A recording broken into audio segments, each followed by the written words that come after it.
If you wanted to have the latest cutting-edge technology in your car in 2007, you wouldn't buy a BMW 7 Series or a Mercedes S-Class. You'd own a 2008 Ford Focus with Sync. It was the crowning achievement of Microsoft's Automotive team, a device that plays music from media players and supports hands-free phone calls. It was revolutionary at the time and was included in over 1 million vehicles. But it almost never happened. It was the last roll of the dice from a team that had spent years in the wilderness trying to break into the car market. This is the Ford Sync story.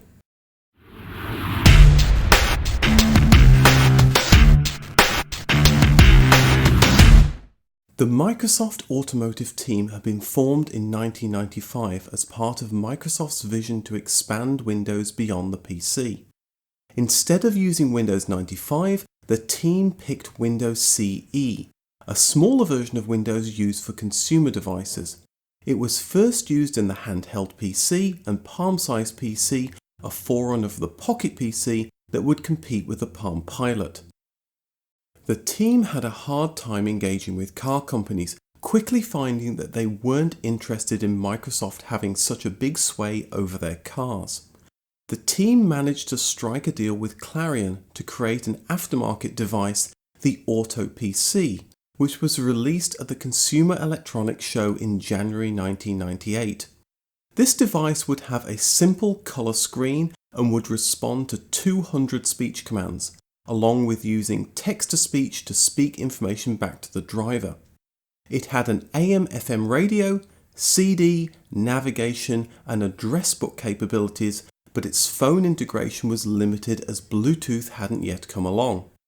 The device was expensive, $1,800 even before the navigation system was added. The device was a failure, but it didn't stop Clarion from releasing a second version, the Joyride, which had a similar set of features but also failed. Microsoft realised it wasn't going to sell many devices by just targeting aftermarket car stereo manufacturers, so they decided to focus on system integrators, companies like Bosch who built hardware for car companies. Car stereos at this time used simple 4-bit processors that had less power than the home computers of the 1980s. System integrators were being pressured to create more complex devices that would include GPS navigation. This required a new operating system that Microsoft hoped to fill with Windows CE for Automotive. There was some limited success from this, with Delphi releasing the Truck PC along with other low-volume products. Some device makers had already used the base Windows CE operating system to create in-car entertainment systems, but hadn't used the additional code that the Automotive team had produced. Microsoft started a relationship with Bosch to sell their operating system to car makers, but this led to few extra sales. The team's morale was getting low and revenue was barely enough to justify the team's existence. They'd been around for 6 years without much to show for it. The joke that their product would blue screen and make people crash was wearing thin. Around this time, the Automotive team started experimenting with more advanced speech technology and media playback. MP3 media players were starting to become popular. Microsoft's product could catalogue the songs on these devices, allowing the user to control them using just their voice. At the same time, Bluetooth phones were emerging, and hands-free voice technology would be a boon in the car. Microsoft Automotive's sales team started pitching the new product to anyone who would listen. Management pitched in to help, with Bill Gates chauffeuring prospective clients around with test hardware in the back. General Motors showed interest, but it overlapped with the OnStar product that they were heavily invested in. Talk started with Daimler-Benz, who owned Chrysler, and although both parties kept talking for a few months, this amounted to nothing. With no real progress, the team was scaled back, and there was a good chance it would be shut down altogether. At the last hour, the Automotive team secured a deal with Fiat to produce a simple product that would allow media players to work in the car. with Bluetooth hands-free calling. Work began in 2003 and it was announced in 2004. The device would support a plethora of disparate MP3 media players and USB memory sticks that were on the market at the time. The idea of supporting devices through USB was controversial. Some at Fiat didn't want to include the extra hardware to support it when they thought it wouldn't be widely used. Remember, this was a time before the iPod had become a success and MP3 media player adoption wasn't high. The only user interface Fiat could offer was a simple one-line display and a few buttons. With necessity being the mother of invention, the team leaned heavily on their speech interface to interact with the driver. The driver could choose to play music based on artist, album, song or genre with just their voice. This advanced speech technology came from a company called Scansoft and allowed for almost any word to be spoken by anyone. Quite a revolutionary thing at the time and not something seen on a small consumer device. This new product, called Blue & Me by Fiat, would be the first in-car device to offer this kind of speech technology and would give Fiat's vehicles a real competitive edge. Microsoft Automotive had a dedicated hardware team that had been producing reference hardware since it began, and they produced an inexpensive device that could support the features Fiat wanted. Microsoft looked at many companies to build the hardware, but Fiat pushed heavily to use its Magneti Marelli hardware division. The software was initially created in Fiat's mother tongue, Italian. This meant the Microsoft US-based team had to learn a lot of Italian speech commands as they got the product ready to ship. Microsoft used outside firms to localize to other European languages, but found the translations didn't have the colloquial expressions that native speakers used. So the team ended up localizing it themselves, leveraging anyone who spoke a language that they needed. As the device was ready for release, the team got some good news. They found it was running 30% slower for no good reason, meaning that overnight Blue & Me got a 30% speed boost, suddenly making it a snappy device. Some on the team still wonder if someone had slowed the software down on purpose so it would run much faster on release. Fiat would launch the product at the Geneva Auto Show in 2006 on just a few cars to start with. They found it was a big hit that was a relatively inexpensive upgrade and provided a lot of value. But getting Blue & Me released took its toll on the team, with many evenings and weekends sacrificed to make the release date. This was a make or break product. At launch, the new Microsoft team leader would announce, "We'll never put you through this again." Although Fiat was going well, sales were initially slow, and to be profitable, Microsoft needed more car companies to take an interest. General Motors had invested heavily in OnStar, which was essentially a phone in the car that customers could use to call a real person to help them in emergencies, but also for concierge services like navigation, vehicle location, and diagnostics. This was an expensive service for GM to maintain, and there was evidence that the uptake rate wasn't good. There are no secrets in the car industry. Ford were aware of the Fiat project and its potential. Again, there are no secrets in the car industry. They wanted something as a reaction to OnStar, even though it had been launched almost a decade earlier. But more importantly, they wanted something that would help with impending driver distraction legislation that would mandate hands-free phone calls. Apple's iPod was becoming a global sensation, and customers wanted to use these devices in Ford vehicles.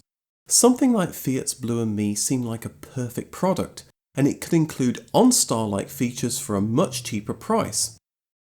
For Microsoft, the Fiat project was critical, as Ford wouldn't have noticed Microsoft if not for Blue & Me. Both Microsoft and Ford were keen to make the deal and started negotiations. Ford were used to a one-sided relationship with their suppliers. They said jump and the supplier said how high. This made contract negotiations difficult as originally Ford wanted to own all the technology outright. This was a non-starter for Microsoft, who wanted to sell their software to other car companies, but in the end a workable deal was thrashed out. The development and cooperation agreement ran to over 100 pages, and this was just a warm-up to the main agreement. One of the big hurdles was the rules over coding and testing. Ford had strict guidelines around this, but as you can imagine, Microsoft felt they knew one or two things about coding and testing. Microsoft were required to write a reason why they wouldn't follow each of Ford's best practices. This became an exercise in finding hundreds of ways of writing, "We're Microsoft and we understand software development." To Ford's credit, they trusted Microsoft and were keen to support them, even though they were under intense pressure from their management to have Microsoft toe the line. Indeed, both Microsoft and Ford came up with ideas for the new device, although Microsoft had to turn them into workable features. Although always keen to please, Microsoft also pushed back hard when ideas were unworkable or would put the project dates at risk. It ended up being a good working relationship. Microsoft learned to hit hard ship dates and learnt the importance of getting a product right first time. Car companies didn't like expensive recalls. Microsoft developed an elegant hardware design costing an estimated $28. This is especially impressive given that it used more expensive automotive-grade components that can withstand higher temperature ranges. Cars need to survive Arctic winters and Death Valley summers. Motorola's automotive division won the hardware contract but was bought almost immediately by Continental. This meant some of the existing agreements had to be renegotiated, and Microsoft and Continental found themselves negotiating late into the night with strict instructions not to come out of the room until the contract was agreed. Microsoft had to take the specific Fiat implementation and turn it into a more generic platform that would work not only with Ford's vehicles but potentially with other manufacturers' cars. Some new Ford features were included in new versions of Fiat's Blue and Me product, like Apple iPod support, but Ford had negotiated a period of exclusivity around many of Sync's features.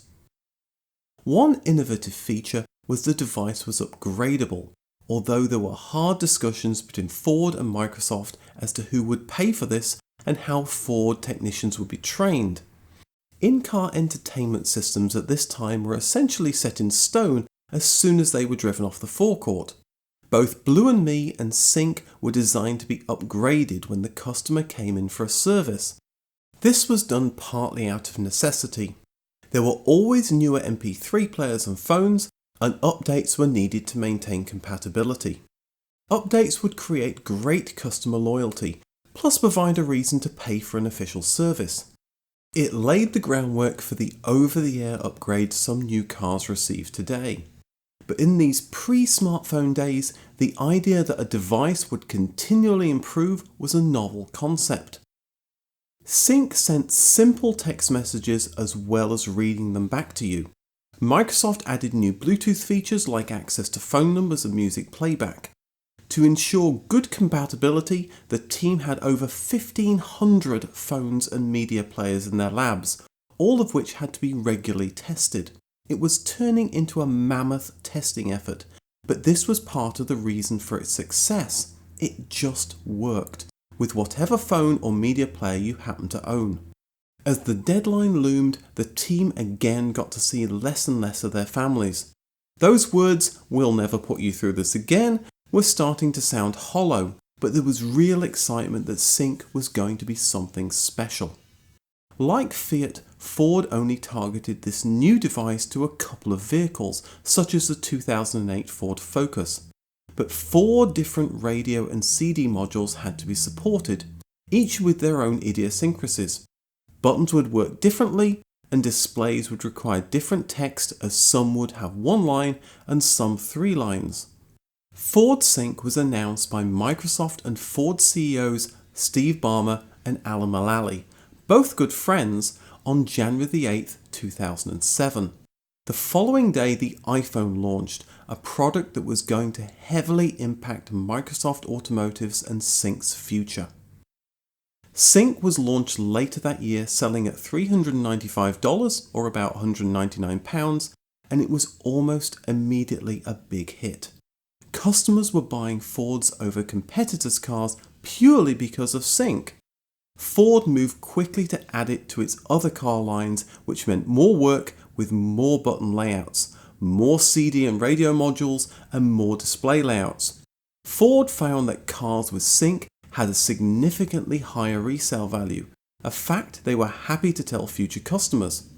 It was eventually included in most Ford vehicles around the globe. Almost every manager at Ford and Microsoft started taking credit for it. Sync was extended to support many more OnStar-like features, such as calling emergency services in case of an accident, getting a vehicle health report, hearing weather reports or sports scores, and getting turn-by-turn directions. Microsoft sold their solution to Kia to be sold under the Uvo branding, and Microsoft had success selling their generic Automotive operating system well into 2015. In 2012 alone, it's estimated Microsoft Automotive shipped in 13 million cars, and approximately 1/3 of all high-end in-car audio systems were powered by it in 2013. But there were to be no more big deals with individual car companies. Microsoft had pitched it to most of them already, and competitors' products were catching up fast. Ford had a period of exclusivity on certain features that somewhat tied Microsoft's hands. It was also a lot of work to go with the Microsoft solution. Both Fiat and Ford's projects had taken multiple years and required heavy investment to integrate into cars. Microsoft investigated integrating Sync's technology into sat-navs or in-car GPS devices, a class of device that was becoming very popular. Microsoft felt that they could get new features out faster in consumer devices than the multiple years it took with car manufacturers. But sales weren't the big hit that the team had hoped for. With the recession of 2009 and a management reorganization, the team was reduced and there was a focus towards software services which car companies weren't interested in. As we'll see in a future video, unravelling the My Ford Touch debacle would take up several years of the team's time. The Microsoft team are understandably very proud of what was achieved with Sync, and many have fond memories of it. When the 1 millionth unit was shipped, Ford came out to Microsoft's offices in Seattle to celebrate. It's estimated that Sync has shipped in over 15 million vehicles and will continue to be sold until at least 2021. Cars have moved on to include large touchscreens, and smartphones provide many of these features through Apple's CarPlay and Android Auto. Sync was upgraded to My Ford Touch and Sync V3, but those are stories for another very interesting video. If you like these videos and want to get early access to new videos or appear in the credits like these fine people, consider supporting me using the Patreon link below, and hit the subscribe button to get notified of new videos. Thank you for watching, and see you in the next video.